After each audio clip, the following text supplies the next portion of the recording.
السليمانية مدينة العطاء والفداء، حاضنة الثقافة ومنبع الحضارة، المدينة التي طالما كانت عبر العصور مشعلا للإبداع والسبق. ليس في كردستان فحسب، بل على امتداد العراق، ومن رحابها انطلقت قافلة التجديد والارتقاء نحو آفاق رحبة. مدينة ينسجم اسمها مع نفحات الشعر وعمق الفكر وسحر الفن، حصن منيع لم يرضخ للظلمة يوما.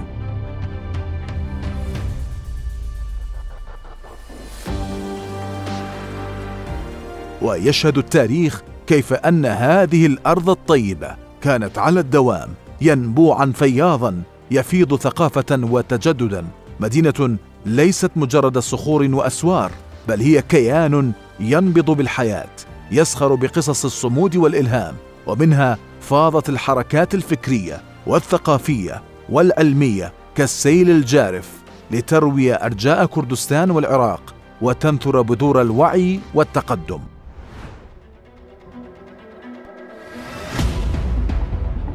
وفي فؤاد هذه المدينة العامرة تنتصب جامعة السليمانية كصرح علمي ومعرفي شامخ ومبعث فخر واعتزاز، ليست مجرد مؤسسة تعليمية، بل هي معمل لصقل العقول وتخريج المفكرين والمبتكرين وقادة الغد، أجيال تلو أجيال تسلحوا منها بالعلم وأضحوا قناديل تضيء دروب المجتمع. جامعة تحتضن روح المساءلة والبحث العلمي وتواصل المسيرة بذات الروح التجديدية التي طبعت السليمانية.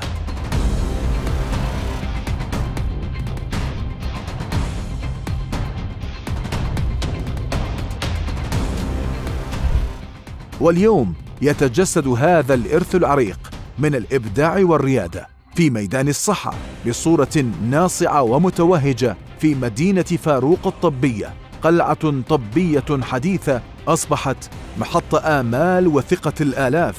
هنا تم تخطي حدود الطب التقليدي، فأحدث ما توصلت إليه التكنولوجيا الطبية العالمية يندمج مع أنامل الأطباء الاختصاصيين الذهبية وكادر مؤهل ومقتدر ليقدموا باقة من الخدمات الطبية فائقة الجودة. العمليات الجراحية الدقيقة والنادرة التي كانت في السابق حكرا على الدول المتقدمة تجرى الآن هنا على تراب وطننا بكل اقتدار ونجاح.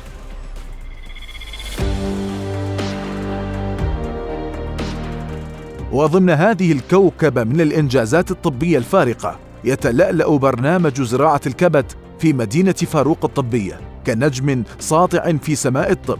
إنها خطوة علمية مقدامة كسرت حواجز القدرات الطبية المحلية، فزراعة الكبد التي تعد من بين أكثر الجراحات تعقيدا وحساسية على مستوى العالم تجرى هنا بأقصى درجات الإتقان والبراعة، وهذا يعكس الثقة العالية بالنفس والمستوى العلمي الرفيع والخبرة الثرية التي يتمتع بها أطباء كردستان الأوفياء الذين تمكنوا من إعادة بصيص الأمل إلى قلوب المرضى الذين طال انتظارهم لمثل هذا العلاج.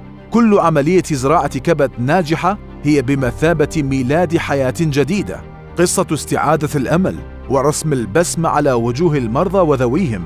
إن رؤية أولئك الذين بعد رحلة شاقة مع المرض يعودون مجددا إلى حياتهم الطبيعية بصحة وعافية ليندمجوا في مجتمعاتهم هي أسمى مكافأة ومصدر فخر لا يضاهي لكافة كوادر مدينة فاروق الطبية وللقطاع الصحي برمته في كردستان.